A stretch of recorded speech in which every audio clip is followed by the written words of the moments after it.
Mga kabida, isang magandang oras sa lahat at welcome po sa aking channel. Eto po, nagbigay po ng reaction po, mga kabida. Ito pong si dating COA at COMELEC Commissioner Attorney Rowena Guanzon, doon po sa naging pahayag po, ni Vice Ganda, mga kabida.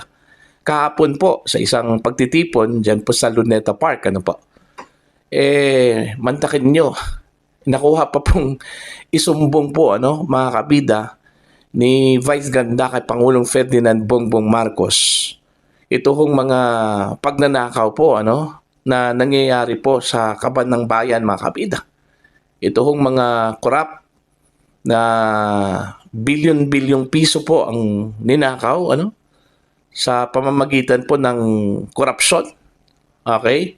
Kasabwat, ito pong ilang mga opisyal po, mga kabida, ng ahensya po ng gobyerno at maging itong mga contractors at mga politiko,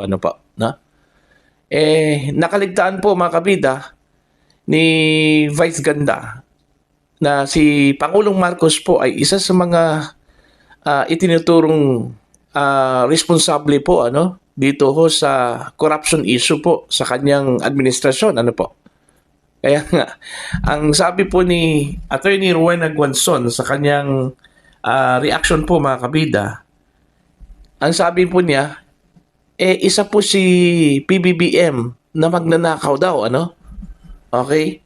Eto, pabasahin ko lang po itong balita, mula sa ang balita ngayon. Isinumbong ang mga magnanakaw kay Bongbong. Ayun. Mistulang komedya ang eksena ng isinumbong ni Vice Ganda ang mga magnanakaw sa gobyerno mismo kay Bongbong. Meaning kay Bongbong Marcos po, Isang miyembro ng pamilya, 7 dekada nang binansagan ng mga dilawan at pinklawan na magnanakaw. Ayan. Sa harap ng libu-libong nagpoprotesta, diretsahang hinamon ng komedyante, Ito pong si Pangulong Marcos po, mga kabida. Hinamon ka namin, Pangulong Bongbong Marcos, kung gusto mo ng magandang ligasiya. Ang pangalan mo, ipakulong mo lahat ng magnanakaw.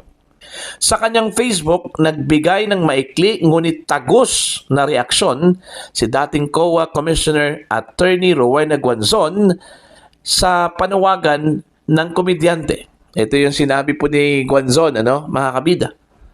Iisa siya sa mga magnanakaw. Ayun. Parang sinasabi po, mga kabida, ni Attorney Rowena Guanzon, na si Vice Ganda po ay nagsumbong sa isang magnanakaw din, Ayun.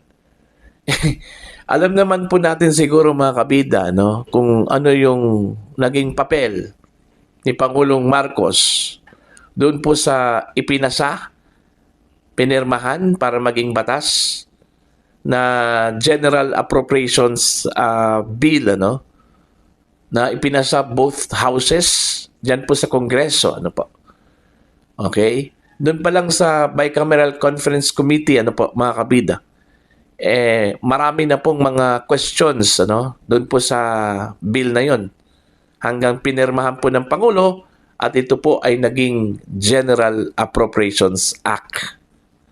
Okay? For 2025, mga kabida. Mismo ang mga senador, Senator Ping Lacson, nagsasabi po, mga kabida, na ito pong General Appropriations Act of 2025, napaka-corrupt. Okay? In fact, binansagan po niya na isa sa pinaka-corrupt na budget po sa buong kasaysayan po ng Pilipinas, mga kabida. Nasa 460 billion pesos ang na-discovering insertions, mga kabida.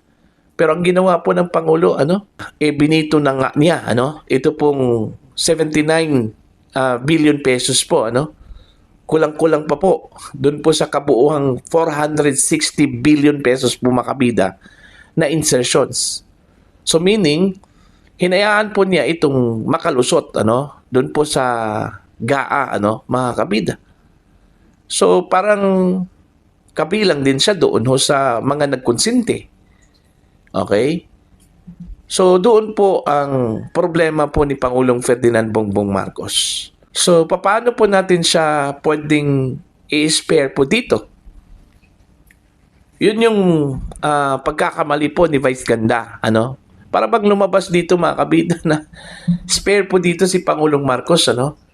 Gusto po ni Vice Ganda na lahat ng mga magnanakaw po mga kabida dapat accountable except kay Pangulong Ferdinand Bongbong Marcos. Ano po?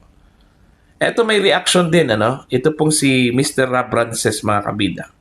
Ang sabi po niya, actually post po ito, okay, na shinare lang po ni Mr. Rob Rances mula kay Deo Rafael Ratonil. Sa post po ni Deo Rafael Ratonil, ang sabi po niya dito, problem with Vice Ganda's statement is he wants everyone accountable except BBM. Ang caption po dito ni Mr. Rob Rances, he claims he doesn't idolize him, yet in his proposal, BBM ends up the hero. Ayun. Para bang ikulong mo na lahat. Hindi ka kasali. Parang ganun eh. Hindi po pwede yun. Kasi po, kahit pa paano, may command responsibility mga kabida. Ito pong si Pangulong Ferdinand Bongbong Marcos. Okay? Kahit nasabihin po niya na wala po siyang ninakaw, okay? Hindi po siya nagkamal ng pera mula sa taong bayan, mga kabida. Pero the fact na hinayaan po niya na makalusot ito pong insertions mga kabida, na billions of pesos po, ang pinag-usapan po natin dito, parang isa din siya sa mga nagnakaw ho dito. Okay? Kabilang siya doon ho sa mga mambabatas po mga kabida na nag-insert doon ho sa billions of pesos po, Diba? So may pananagutan din. Ito pong si Pangulong Ferdinand Bongbong Marcos, hindi po pwedeng malinis po siya dito, mga kabida. As projected by his allies, na hindi po kasali, walang alam si Pangulong Ferdinand Bongbong Marcos dito, Okay? No, granting na wala po siyang alam. So ibig sabihin po dito, parang natutulog sa pansitan po, Ito pong si Pangulong Marcos na ninakawan na pala, okay, ng mga walang kwenta at balasubas na mga politiko, yung kanyang administrasyon, po, mga kabida. So dalawang epekto po yun, Kung hindi man po direktang nagnakaw, ito pong si Pangulong Marcos, mga kabida, okay, parang lumabas po dito na naging tanga po, si Pangulong Marcos. So, yun po, hindi ko maintindihan dito ho sa mga nagrarally po kahapon, Gusto po nilang panagutin ito pong mga nagnakaw po sa pera po natin. Pero ayaw po nilang panagutin si Pangulong Marcos. Alam niyo kung anong rason dyan, mga kabida? Isa lang po malinaw. At malinaw pa po sa sikat ng araw, mga kabida. Ayaw ho nilang panagutin si Pangulong Marcos dahil the moment na panagutin po nila si Pangulong Marcos po, mga kabida, kakibat dyan yung panawagan po na dapat bumaba na po siya sa pwesto. Hindi po yan mangyayari. At ayaw po nilang mangyayari yun. Kasi alam po nila na once na bumaba sa pwesto ito pong si Pangulong Marcos, automatic po na papalit po dyan, mga kabida, yung kinasusuklaman po nilang tao po, ito pong si Vice President Sara Duterte, po. Ayaw po nila, mga kabida, na si Vice President Sara Duterte maging Pangulo po ng Pilipinas. Yun yung malinaw po, Kaya spare po dito si Pangulong Marcos doon po sa kanilang atake, sa kanilang batikos, po. Kahit na po, alam po nila na may accountability po si Pangulong Marcos, pero pilit po nilang tinatakpan ng kanilang tenga at sa kanilang mata. Para lang po, hindi po maagaw ni Vice President Sara Duterte ang presidency po, mga kabida. Gusto po nilang paabutin si Marcos sa 2028. Kasi sa palagay po nila mga kabida, mayroon po silang chance sa 2028, Okay? Pero kung maaga pong mag-exit ito pong si Pangulong Marcos at uupo bilang Pangulo si Vice President Sara Duterte, baka naman maging malabo yung kanilang chance po sa 2028, mga kabida. See? Ganun. Selective yung justice na gusto ng mga Pinklawan, Dilawan, at iba pang mga grupo po mga kabida na kaalyado po nitong mga taong ito. Pilit nilang nilulunok ito pong si Pangulong Marcos sa totoo lang po, mga kabida. Kaya hindi ako bilib sa mga taong ito, Okay? Kaisa po ako dun sa kanilang cause mga kabida, na panagutin lahat ng mga magnanakaw po sa pera po natin. Okay, pero yung meron silang exemption, wala. Hindi ako believe sa kanila, hindi ako kaisa sa kanila, po, mga kabida.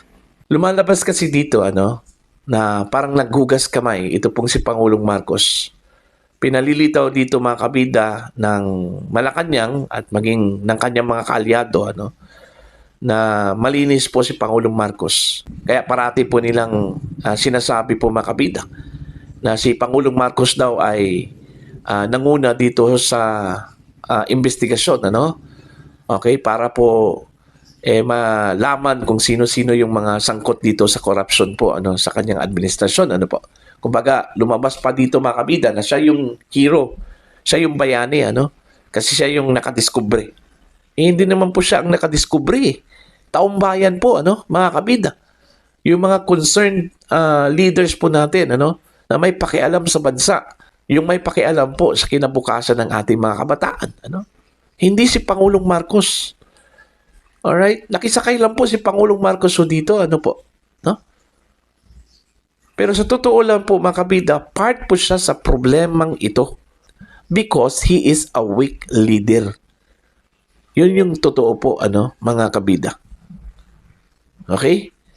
So, wag na nating patagalin po, yung usapin, mga kabida. Hindi po nakakatulong na i-spare po natin ang Marcos administration sa problema ng korupsyon sa Pilipinas.